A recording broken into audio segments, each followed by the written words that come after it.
अगर आपका एसबीआई में अकाउंट है तो ये खबर आपके लिए बहुत बड़ी चेतावनी साबित हो सकती है, क्योंकि देश का सबसे बड़ा सरकारी बैंक लगातार 6 दिनों तक बंद रहने वाला है। सोचिए, आपको अचानक पैसों की जरूरत पड़े, चेक क्लियर करवाना हो या बैंक जाकर कोई जरूरी काम करवाना हो और तभी बैंक के बाहर लटका मिले क्लोज्ड का बोर्ड। नमस्कार, मेरा नाम है चारू अग्रवाल और आप देख रहे हैं IBC 24 डिजिटल। दरअसल देश भर में करोड़ों लोग एसबीआई यानी कि स्टेट बैंक ऑफ इंडिया की सेवाओं का इस्तेमाल करते हैं। किसी की सैलरी इसी बैंक में आती है, किसी का बिजनेस ट्रांजैक्शन इसी से चलता है, तो किसी की जमा पूंजी इसी बैंक में सुरक्षित है। लेकिन अब एसबीआई ग्राहकों के लिए सामने एक बड़ी समस्या खड़ी होने वाली है।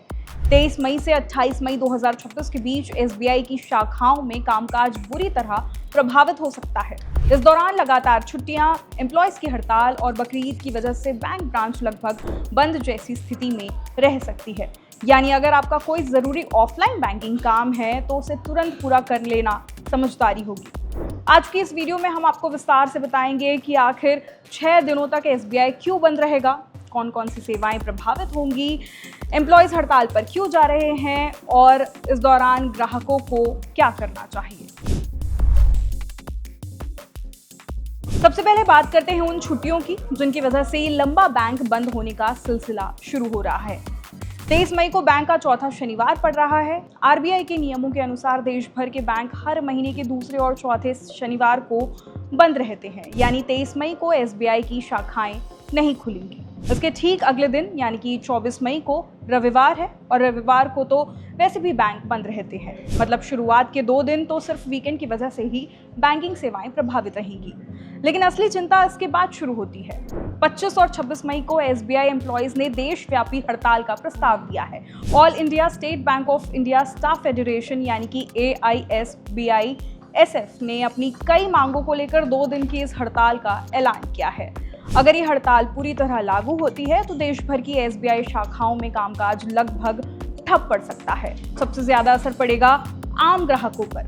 जरा सोचिए, अगर आपको बैंक जाकर कैश जमा करना हो, पासबुक अपडेट करवानी हो, डिमांड ड्राफ्ट बनवाना हो, चेक क्लियर करवाना हो या कोई ज़रूरी दस्तावेज जमा करना हो, तो इन सेवाओं के लिए आपको भारी परेशानी का सामना करना पड़ सकता है, क्योंकि हड़ताल मुख्य रूप से वर्कमैन कैटेगरी यानी कि क्लर्क और दूसरे स्टाफ द्वारा की जा रही है और यही कर्मचारी बैंक के रोज़मर्रा के काम संभालते हैं। ऐसे में बैंक खुले होने के बावजूद कामकाज पूरी तरह प्रभावित हो सकता है।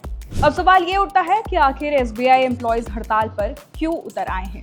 दरअसल एम्प्लॉयज का कहना है कि बैंक में लगातार काम का बोझ बढ़ रहा है, लेकिन स्टाफ की संख्या कम होती जा रही है।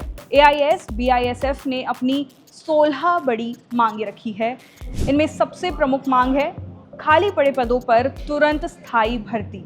एम्प्लॉयज का आरोप है कि बैंक आउटसोर्सिंग पर ज्यादा निर्भर होता जा रहा है, जिससे स्थायी नौकरियों पर असर पड़ रहा है। इसके अलावा एम्प्लॉयज ने सुरक्षा के लिए पर्याप्त आर्म्ड गार्ड्स की भर्ती की भी मांग की है। NPS यानी कि नेशनल पेंशन सिस्टम से जुड़े एम्प्लॉयज को अपने पेंशन फंड मैनेजर चुनने की आज़ादी देने की मांग भी उठाई गई है।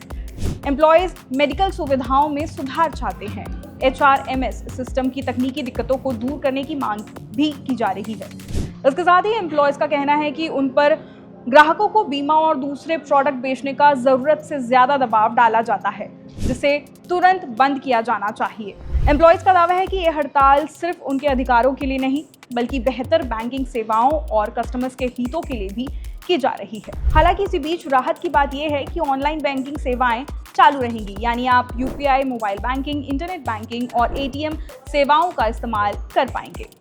आप ऑनलाइन पैसे ट्रांसफर कर सकते हैं, बिल पेमेंट कर सकते हैं और ATM से कैश भी निकाल सकते हैं।